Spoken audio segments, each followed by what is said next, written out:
Hey students, welcome to Sunday Night Live. I'm going to wait just a couple minutes for everybody to get on and we will get started with our discussion tonight. It is absolutely beautiful outside. Hey Kate, hey Aubrey. Hello. Hey guys, so glad that you guys are here. Hey Cameron, hey Felicia, hey Miranda. Hope you guys have had a good Sunday. Trying to think. We spent a lot of time cleaning today. Hey, Dustin. Because we are trying to make the most of our space for the remainder of Spencer and I both working from home. So, what have you guys been up to this weekend? I was a little bummed yesterday that it rained, not gonna lie. I am definitely very much somebody who enjoys the sunshine, cannot wait for summer to start. But Spencer likes the rain, so he and Aubrey are the same. Skyla, you had a lot of homework this weekend. Oh, that's right. School started this last week, didn't it? How's school going for everybody? Aubrey, you guys went on a walk? That sounds nice. Sounds like a really good use of your evening. Oh, that's right. Okay, if you guys aren't following Julia, you should go check out her, I guess it was a post on your Instagram, Julia. She posted some of her chalk drawings that she did. Okay, Skyla, you need to take a picture of your chalk messages too, because I have a bunch of chalk and I need some inspiration, but I'm not super artistic, so I need stuff that's easy that I can do. Okay, see, but all of you people who like rain over the sun, you guys live in the right place, for sure. I don't know, I'm a sunshine girl. I love the sun, so this weather today is making me very happy. But thank you guys so much for joining us for Sunday Night Live. We have 3 students who are joining us today. Super excited to introduce them to you. So first, I'm going to bring on... Oh, hang on one second. There we go. Okay. Sorry, guys. Technical difficulties. Yes, Cameron, that is why I went to college at Texas. Correct. I legitimately chose the school based on the fact that it was sunny and warm. So you're correct. But Julia is the first person who's going to come on with us tonight. So Julia, will you introduce yourself, tell us where you serve at ALC, and then tell us what is your favorite book? Yes, I am a junior and I serve on the involvement team at ALC, the Happy Valley campus. And my favorite book is probably The Raft. I have it over here. It's very good, and I actually, fun fact, my Nana got it signed for me. That's so cool. Because she went to coffee with the author, so happens to be my favorite book that actually got signed by the author, which I think is pretty neat. So was it your favorite book before your grandma had coffee with? That's so cool. My grandma got it. I already liked the author, so I had read a few of her books before, and my Nana, happened to know her, I forget where, but they went out to coffee, and she got it signed and gave me the book, and I read it, and it's great. I've read it probably 5 times over. It's really good. That's so cool. Okay, I am definitely making notes of all these books because I love reading, and now I have a little bit more time, so I'm adding that one to my list for sure. So thanks for being with us tonight. Yeah. Okay, so next I'm going to bring on Miranda, and I'm excited to hear her book, her favorite book as well, because like I said, I am definitely making a list. Hey, Miranda. Hi. Okay, so will you introduce yourself, tell us where you serve, and what's your favorite book? Okay, well, I'm Miranda. I'm a junior in high school. I serve on the involvement team at the Sandy campus, and I think my favorite book would be The Delusion. Oh, I haven't heard of that one. It's good. It's really confusing to explain. It's just a book you'd have to read, but it's really good. Okay, I will definitely add that one to my list as well. Is it long, or does it read pretty quick? It's probably about 200 pages. I read it in 2 days because I really liked it. So. Okay, awesome. Yep. Perfect. Cool, well, thank you. Yep. Okay, and then last but certainly not least, Cameron Cooper is also going to be joining us. So we'll invite him in. Hey, Cameron. Hello. So introduce yourself. Cameron. What's your favorite book? I'm on First Impressions, and I don't know if I have a favorite book, but the last book I read was The Bourne Objective, Okay. Jason Bourne book. I Oh, don't know. nice. It was pretty interesting. Okay. I think Spencer would probably like that series a lot. I'll have to recommend that to him. Awesome. Okay. Well, thanks, Cameron. Okay. So every Sunday, one of our student pastors is going to be diving deeper into Pastor Jeremy's message from Sunday morning. So make sure that you watch our church service online every Sunday at 10 a.m. It's at live.alcpnw.com. And then at 7 p.m. every Sunday, we are going to have students like Cameron, Miranda, and Julia join us for a discussion as we dive deeper into the message. So we are going to quickly recap the message from this morning. These were some of the things that really stood out to me from Pastor Jeremy's message, and I want to go deeper with you guys all tonight. So first, I want to say thank you to all of the students and families who participated in our Easter Drive for Portland Rescue Mission last Sunday. It was so much fun to see you guys, and we collected so much stuff, and it was incredible to see so many people giving themselves to make the gospel good news for others, and we need to continue doing this and finding new ways to make the gospel good news for other people. But Pastor Jeremy this morning highlighted how thankful we are for your generosity, so thank you so much for those of you who participated in that. So my question for you guys is, has anybody had to get an at-home haircut during this pandemic? Where maybe you usually aren't cutting your hair at home. I know some people do, but maybe you typically go to a salon or a barber, but you've had to do it at home.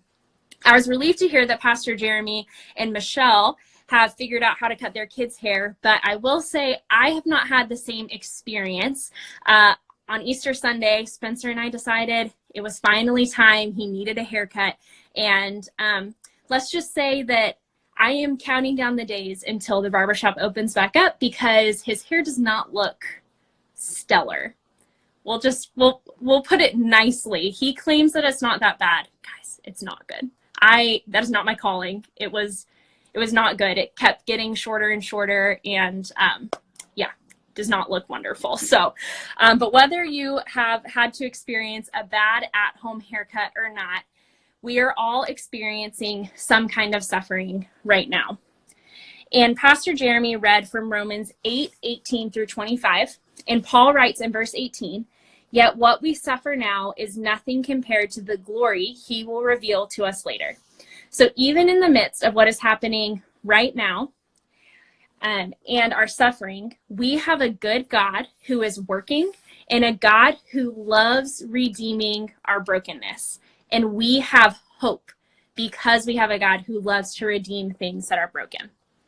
So what if our perspective right now was focused on the glory that will be revealed to us later? How would we act differently in this moment if we focused on Jesus?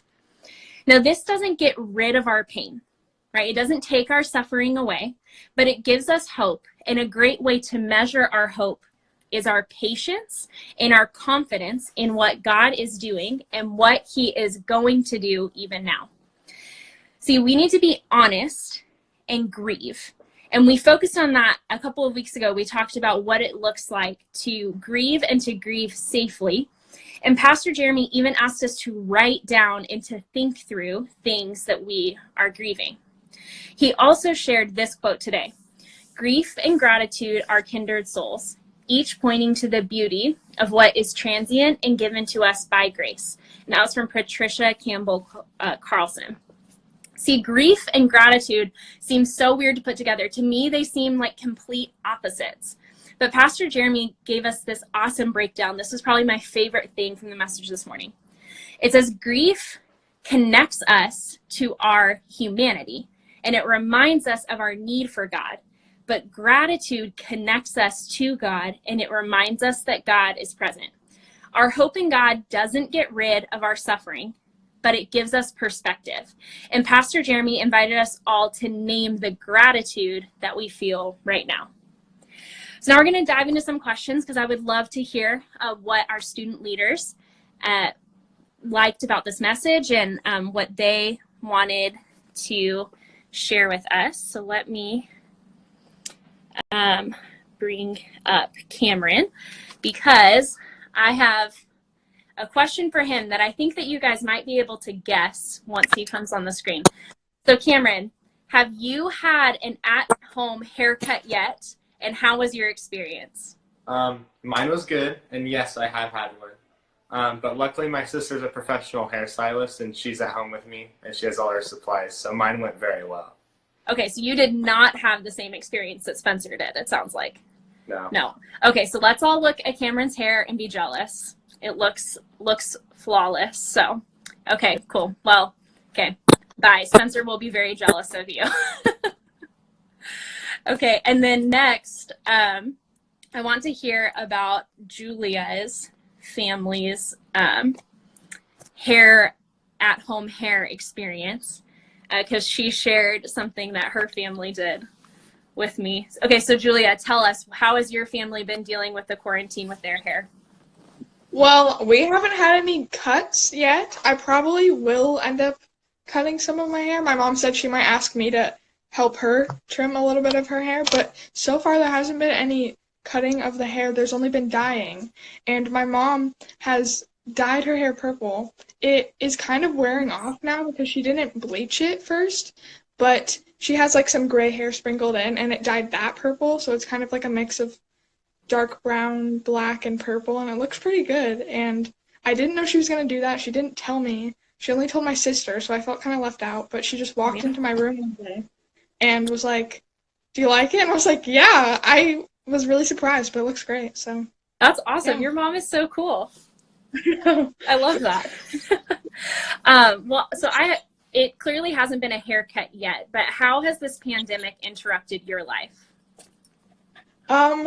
For me, I'm a person who really sticks by a schedule all the time because I just really like my schedules, and during school I'd always wake up at the same time and like get ready the same way and be out to the bus at the same time, and I just found it as a way to like calm me because I'm a really anxious person and I worry about a lot of things.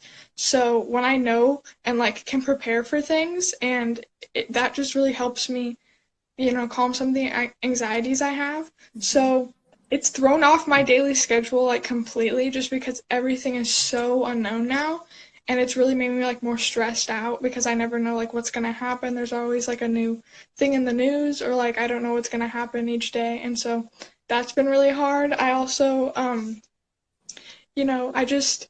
it's been really hard to not see family because I'm really, really close with my family. So I'm quarantined right now with my like immediate family, but I'm super close with like my all my relatives, and we see each other like every week, and it's been really hard to like not spend that time with them.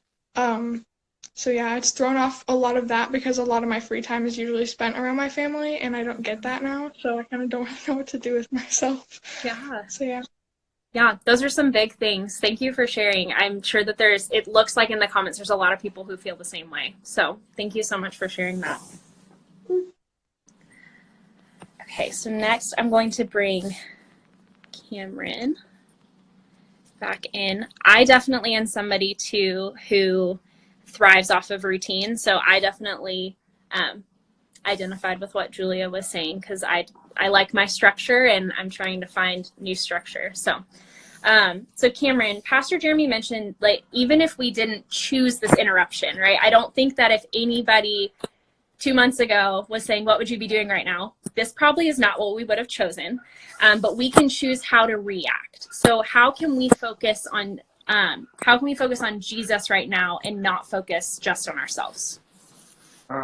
You could do the easy one, like read the Bible and pray more, but you could also spend time with your family and like probably go over the things with them too. Like go over the message and tell your thoughts about it with your family. Yeah, I love that. That's actually something that I hadn't thought of when I heard this question, but I really love that. Have you been able to have some really good conversations with your family about stuff that's going on? A little bit. We could do better probably, but. Awesome. That's a great insight. Thanks, Cameron. Okay. And then I also want to hear from Miranda and how she is focusing on Jesus instead of just focusing on ourselves right now. Hey, Miranda. Hi. Hey, okay, so same question as Cameron. How can we focus on Jesus right now instead of just focusing on ourselves? For me, it's knowing that there is a bigger picture and knowing that he will always be there. And then read your Bible and just keep that in your heart and pray for loved ones, pray for anyone affected by this. Yeah, I love it. And I think kind of what Pastor Jeremy was saying too about hope. I loved that perspective that you said of keeping in mind that there is a bigger picture and having that hope that Jesus is in control. I love that. Okay, so another thing that Pastor Jeremy said was asking us how patient and how confident we are right now. So how patient are you feeling right now during this pandemic? It's hard being patient right now for many reasons.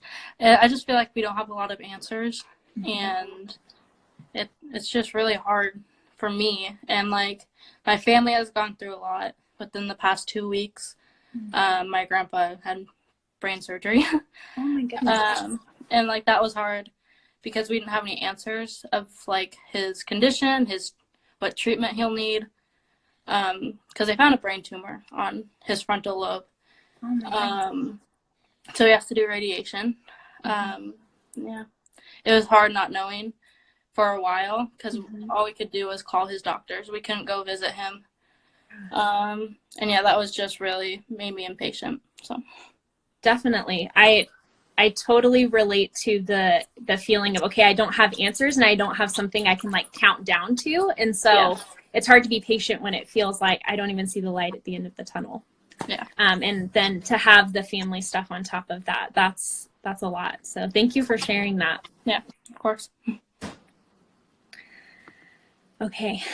And then next, I'm going to bring Julia on for the second half of that question, of being patient. And then Julia, I would love to hear, how confident are you feeling in what God is doing right now?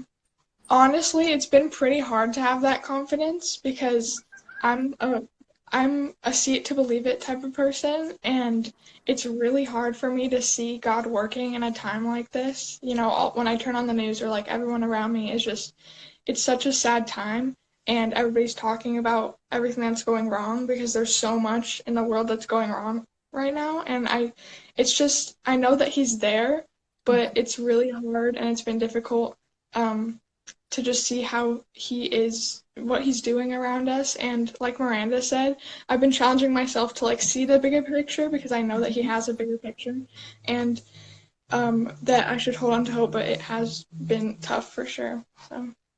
Well, thank you for being vulnerable, because it can be easy to just kind of put a smile on and be like, oh yeah, God's got it, there's a bigger picture. But when in reality, it can be hard and struggle, and be a struggle to go through that and have those feelings. So thank you so much for sharing that. And it's cool to hear that we can have this bigger perspective and to kind of have these conversations of, okay, what does it mean to have hope? So thank you so much for sharing that. Yeah.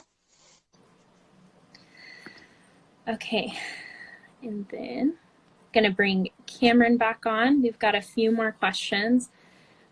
It seems like in the comments, you guys are all really feeling this way too. And that's what I think is so cool about this, is that this is an awesome chance for us to just see how other people are feeling, and exactly what Skyla said, to feel like we're not alone. So Cameron, how can we have gratitude in this season? And have you found that it's hard to have gratitude in this season? Yes, it is hard, and yes, I have found gratitude. Okay, cool. So tell me a little bit about that. I've noticed a lot more things that I can be grateful for and stuff I take for granted. I realized how nice my cat is. when bad mood. So I get to spend time with her. I get to spend more time with my family, even though we might not always get along, but I get more time with them. Yeah. What do you think can cause you to have days where it's hard to feel gratitude, or what are some things, I guess, that you do to seek things to be grateful for? Well, I think like I really want to go outside and be with my friends, but get everyone sick. So I look back and I'm like, well, I'm sorry, this is kind of so grateful that I have a great family, and I'm grateful that I'm keeping everybody safe. But sometimes I like stay grateful. Wow, it's like the same routine every day. Totally. I feel that of like, okay, we've been doing this for a while now. Like, when's it going to be over? So, okay, so you mentioned that you're grateful for your family, you're grateful for your cat, and you're grateful that we can keep everybody healthy by staying inside. Is there anything else that you've felt like you have been grateful for? I'm grateful for the amount of food we actually have at the house. Yeah. My dad's trying to come up with a lot of cool things to like continue making for us, so it's not always the same dinner. That's awesome. That's really fun. It sounds like there's some creative cooking going on at your house. Okay, awesome. Well, you should learn from him, and then once this is all over, I'll come over and you can cook me something creative. How about that? Good. I was Perfect. yes soon. Like homemade. Awesome. That's so fun. I love that. Okay. Well, thanks, Cameron. Okay. Okay. And then let's see. We're going to bring Julia back on.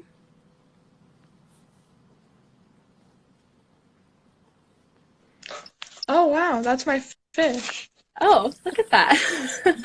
Succulent and a fish. Oh, I love that. That succulent's so pretty. I kill all my succulents. So, so Julia, what are a few things that you are personally grateful for right now? For me, I'm really grateful for being able to be with my immediate family in quarantine, because I know a lot of people aren't able to get that, and even though I'm sad over like not being able to see my more distant family who I'm really close with, I'm really grateful that I can still, stay with the family that I have inside my house. So that, and I've also been really grateful for being able to go outside with my camera on like little walks. Just being able to get some fresh air has been really nice. And I've been taking my camera on walks because taking pictures is something I like am really passionate about and really enjoy. And having something like a creative outlet in a time like this has been really good for me. I've been like journaling more and writing down my thoughts. I've also been going out and doing chalk like I talked about earlier, and that's been really fun to just, spread hope that way and also just have a creative outlet to use. So that's been really cool.